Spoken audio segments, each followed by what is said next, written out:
የሊቀ ሰማዕቱና የሊቀ ዲያቆናቱ የቅዱስ እስጢፋኖስ ድንቅ ታሪክና ድንቅ ገድሉ የሚጀምረው ከዚህ ነው። እንኳን ለሊቀ ሰማዕቱና ለሊቀ ዲያቆናቱ ለቅዱስ እስጢፋኖስ ወርሃዊ የመታሰቢያ ክብረ በዓል በሰላም አደረሳችሁ አደረሰ። ውድ የክርስቶስ ቤተሰቦች ቪዲዮውን ስትጀምሩት ይህን ቻናል ለማበረታታት ቪዲዮውን ላይክ በማድረግ እንዲሁም ቻናሉን ሰብስክራይብ በማድረግ ሀሳብ አስተያየትም ካላችሁ ኮሜንት ላይ በመጻፍ ሀሳብ አስተያየትም ከሌላችሁም ለብርሃነ ዕርገቷ በሰላም እንዳደረሰን ለብርሃነ መስቀሉ በሰላም ያድርሰን እያላችሁ በመጻፍ አገልግሎቱን ታበረታቱ ዘንድ በክርስቶስ ፍቅር እናሳስባለን። ከዚህም በመቀጠል በነሐሴ ወር የሚነበበውን የሊቀ ሰማዕቱ እንዲሁም የሊቀ ዲያቆናቱ የቅዱስ እስጢፋኖስን ዜና ገድሉን እንደሚከተለው እናሰማችኋለን። በንዑድ ክቡር ቅዱስ እስጢፋኖስ ላይም መንፈስ ቅዱስ ሞላበት። ሰማያትም ተከፍተው ተመለከተ። የባሕርይ አምላክ ጌታችን ኢየሱስ ክርስቶስ በባሕርይ አባቱ እግዚአብሔር አብ ቀኝ ተቀምጦ የእግዚአብሔርን ክብር አየ። እነሆ ሰማያት ተከፍተው የሰው ልጅ ጌታችን ኢየሱስ ክርስቶስን በባሕርይ አባቱ እግዚአብሔር አብ ቀኝ ተቀምጦ እያለሁ ብሎም አሰምቶ ተናገረ። አይሁድም ጆሮአቸውን ደፍነው እጅግ ጮኹ።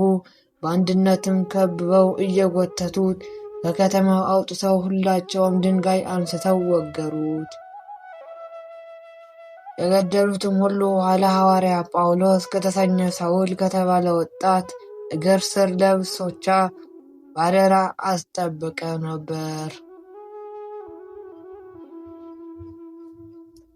ከዚያም በኋላ ክፎች አይሁድ ድንጋይ ሲወግሩትም ንዑድ ክቡር ቅዱስ እስጢፋኖስም ጌታዬ ኢየሱስ ክርስቶስ ሆይ ነፍሴን ተቀበላት እያለ ይጸልይ ነበር። በግንባሩም ተደፍቶ እየሰገደ አቤቱ ኃጢአታቸውን ይቅር በላቸው፣ በደልም አድርገህ አትቁጠርባቸው ብሎ አሰምቶ ጮኸ።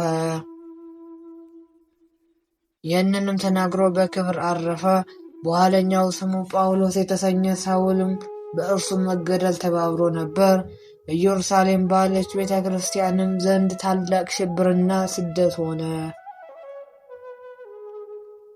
ያን ጊዜም ብቻቸውን በኢየሩሳሌም ከቀሩት ቅዱሳን ሐዋርያትን በቀር ሁላቸው በአይሁድና በሰማርያ በገሊላም አውራጃዎች ተበተኑ።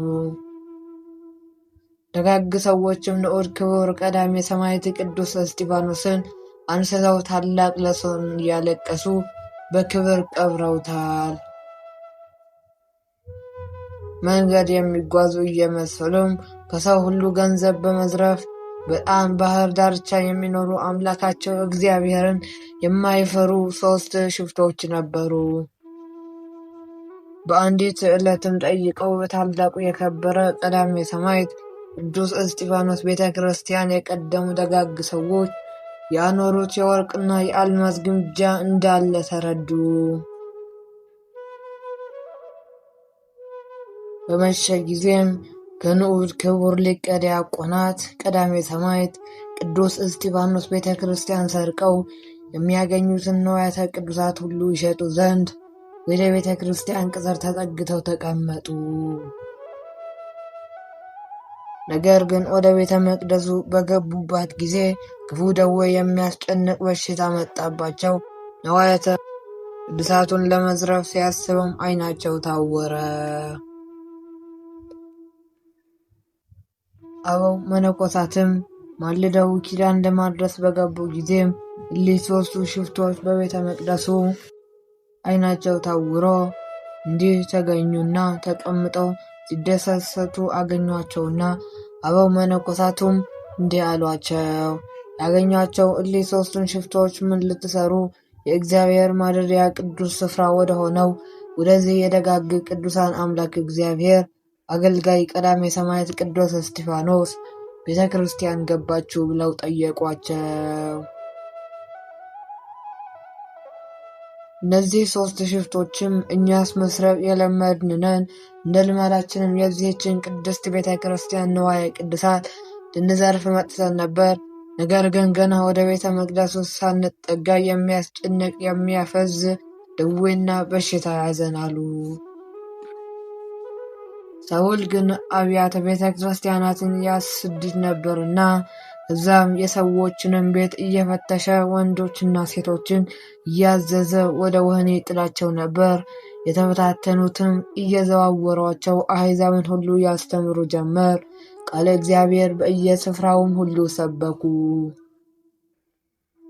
የተመረጠ መስተጋድል ሰማዕተ ክርስቶስ ንዑድ ክቡር ሊቀ ዲያቆናት ቅዱስ እስጢፋኖስ ጸሎቱና በረከቱ ከሁላችን የንዑድ ክቡር ቅዱስ እስጢፋኖስ ወዳጆች ከሆን ሰማያውያን አንባቢያን ጋር ይሁን ዛሬም ዘወትርም ለዘለዓለሙ ድረስ አሜን።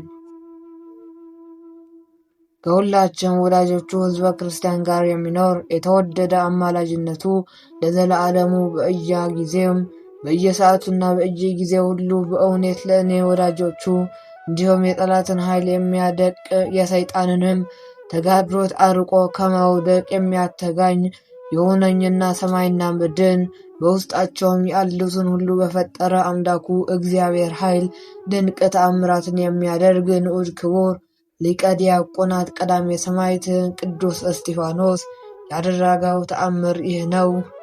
እንደሚከተለውም ማሰማት እንጀምራለን። ዓይኖቻችንም ታወሩ፣ በማይታይና በማይታወቅ ማሰሪያም እግሮቻችን ታሰሩብን። በከበበን ታላቅ ድንግዝግዝም እንዲህም ውስጥ ወድቀን ብለው መለሱ። የታላቁ ክቡር ቀዳሜ ሰማዕት ቅዱስ እስጢፋኖስ ገዳም አበው ሁላቸውም ይህን በሰሙ ጊዜ አምላክ ቅዱሳን ግሩም ልዑል አምላካቸው እግዚአብሔር በወዳጁ ሊቀ ዲያቆናት ቀዳሜ ሰማዕት ቅዱስ እስጢፋኖስ አማላጅነት ይህች ኃጢአት የሚሰረይባት ቅድስት ገዳማቸውን ዘወትር እንደማይለዩዋት ተረዱ። ዳግመኛም ደጋግና ቅኖች የሆኑ ይህችን ኃላፊነት አለምንቀው የመነኑ የገዳሟ አበው መነኮሳትም እሊህ 3ቱ ሽፍቶች ዳግመኛ በድለው ከዚህ የከፋ መቅሰፍት ከቀዳሜ ሰማዕት ቅዱስ እስጢፋኖስ አምላክ እግዚአብሔር ዘንድ እንዳያገኛቸው ቃል እግዚአብሔርን አስተምረው ጸለዩላቸው። በበደላቸው መጠንም ንስሐ ሰጧቸው። ከዚያም በኋላም እንግዲህስ ወዲህ ወደ የሀገራችሁ ሄዳችሁ በጎ ምግባርን እያደረጋችሁ ኑሩ አላቸው። እሊህ 3ቱ ሽፍቶችም ውሻ ወደ ትፎቱ እንዲመለስና እነርሱ ወደ ቀደመ ስራቸው ይመለሱ ዘንድ አልወደዱም። ይልቅስ በሕይወታቸው ዘመን ሁሉ ስለቀደመ ኃጢአታቸው በጾምና በጸሎት ተወስነው ወደ እግዚአብሔር በጾምና በጸሎት እየለመኑ በንዑድ ክቡር ሊቀ ዲያቆናት ቀዳሜ ሰማዕት ቅዱስ እስጢፋኖስ ስም በታነጸችበት ቅድስት ገዳም እያገለገሉ ኖሩ እንጂ የንዑድ ክቡር ሊቀ ዲያቆናት ቀዳሜ ሰማዕት ቅዱስ እስጢፋኖስ ጸሎቱ በረከቱ ከሁላቸው ሕዝበ ክርስቲያንና በገባሬ ተአምር ንዑድ ክቡር ሊቀ ዲያቆናት ቀዳሜ ሰማዕት ቅዱስ እስጢፋኖስ አማላጅነት ከምታመን ከእኔ ጋራም ይሁን ዛሬም ዘወትርም ለዘለዓለሙ አሜን። የሊቀ ዲያቆናቱ እንደዚሁም የሊቀ ሰማዕቱ የቅዱስ እስጢፋኖስ ረድኤት አማላጅነት በረከቱና ጸሎቱ ከሁላችን ከሕዝበ ክርስቲያን ዘንድ ጸንቶ ለዘለዓለሙ ይኑር አሜን። ውድ የተከበራችሁ የክርስቶስ ቤተሰቦች ከዚህም በመቀጠል በነሐሴ 17ኛው ዕለት የሚነበበውን የዕለቱን ስንክሳር እንደሚከተለው ማሰማት እንጀምራለን። ቪዲዮውን ላይክ ያላደረጋችሁት ላይክ በማድረግ አገልግሎታችንን ወደ ብዙ ሕዝበ ክርስቲያን እንዲዳረስ ዘንድ በትሕትና ቃል እናሳስባለን። በስመ አብ ወወልድ ወመንፈስ ቅዱስ አሐዱ አምላክ አሜን። ነሐሴ 17 በዚህች ቀን አሞራዊ ቅዱስ እንጣዎስ በሰማዕትነት ሞተ። ከደቡብ ግብፅ አቡስ ከሚባል አውራጃ መኑፍ ከሚባል ታናሽ መንደር ቅዱስ ያዕቆብ በሰማዕትነት ሞተ። ቅዱስ እንጣዎስ አሞራዊ። ነሐሴ 17 በዚህች ቀን አሞራዊ ቅዱስ እንጣዎስ በሰማዕትነት ሞተ። ይህም ቅዱስ አስቀድሞ ክርስቶስን የካደ ነበር። ገንዘቡን ለደካማት የሚተጋ ነበር። በአንዲትም ዕለት ወደ ደማስቆ ከተማ ሄደ። የበዓላቸው ቀን ነበርና ሕዝቡ ተሰባስበው ሳሉ ወደ ምስራቃዊው ቅዱስ ቴዎድሮስ ቤተ ክርስቲያን ውስጥ ገባ። ገብቶም ዕቃዎችን ማቃጠል ጀመረ። መስቀልንም ሰበረ። ከዚህም በኋላ በሰማይ ውስጥ የእሳት ፍላጻዎችን ይዘው ከሃዲዎችን ሲነድፏቸው አየ። እርሱንም የቀኝ ጎኑን አንዲት ፍላጻ ነደፈችው። ያን ጊዜም ተጨንቆ ላቡ ተንጠፋጠፈ። ከጥልቅ ልቡም እንዲህ ብሎ ጮኸ። የቅዱስ ቴዎድሮስ አምላክ የሕያው እግዚአብሔር ልጅ ጌታዬ መድኃኒቴ ኢየሱስ ክርስቶስ አመንኩብህ። ከእንግዲህ ዳግመኛም ሌላ አምላክ እንዳያመልክ በልቡናው ቃል ገባ። በቤተ ክርስቲያን ውስጥም ያሉ ክርስቲያኖችም በእርሱ ላይ የሆነውን አላወቁም ነበርና፣ ግን ጩኸቱንና የሚናገረውን ሰምተው አደነቁ። እምነታቸውም ጠነከረ፣ እጅጉም ጸና። እንጣዎስም ኤልያስ ወደሚባል ጳጳስ ሂዶ በእርሱ ላይ የሆነውን ሁሉ ነገረው። የክርስትና ጥምቀትንም ያጠምቀው ዘንድ ለመነው። ጳጳሱም በውሃው ላይ በጸለየ ጊዜ የብርሃን ምሰሶ እንደ ቀስተ ደመና ሆኖ ሕዝቡ ሁሉ እያዩት ወረደ። ቅዱስ እንጣዎስም ተጠመቀ። ከእርሱም ጋራ ከአይሁድና ከአረሚ 10,798 ያህል ሰዎች ተጠመቁ። ክብር ይግባውና የጌታችን ኢየሱስ ክርስቶስን ሥጋውንና ደሙን ተቀበሉ። ቅዱስ እንጣዎስም እንዲህ አለ። እነሆ ይህን እያደነቁ ሳለ በእንቅልፌ ሕልምን አየሁ። ሕልሙም እንዲህ ነው። ብርሃንን የለበሰች ሴት እጄን ያዘችኝ፣ ወስዳም ወደ ኢየሩሳሌም አደረሰችኝ። ወደ መሠዊያውም አቀረበችን። እኔም ቅዱስ ቁርባንን ለመቀበል ተዘጋጀሁ። በመሠዊያውም ውስጥ ነጭ በግን አየሁ። ካህኑም በዕርፈ መስቀል በሰዋው ጊዜ ደሙ ጽዋ ውስጥ ተጨመረ። ከእርሱም የክርስቶስን ሥጋና ደም በተቀበሉ ጊዜ ሥጋውን ንጹሕ ኅብስት፣ ደሙም ጥሩ ወይን ሆነ።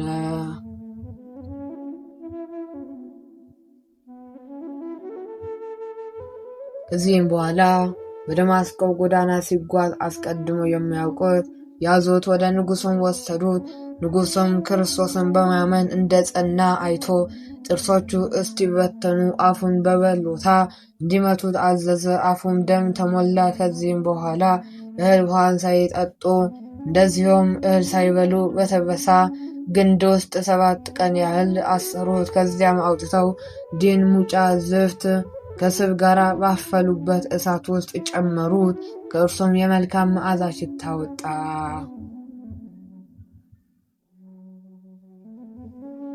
ወታደሮችም ከእሳት ውስጥ ቆመው ሲጸልይ ያገኙት። እሳቱም አልነካውም። ወደ ንጉሡም ወሰዱት። ንጉሡም የእስራኤልን ኃይል መቼ ተማርክ አለው። ቅዱስ እንጣዎስም ንጉሡን እንዲህ አለው፣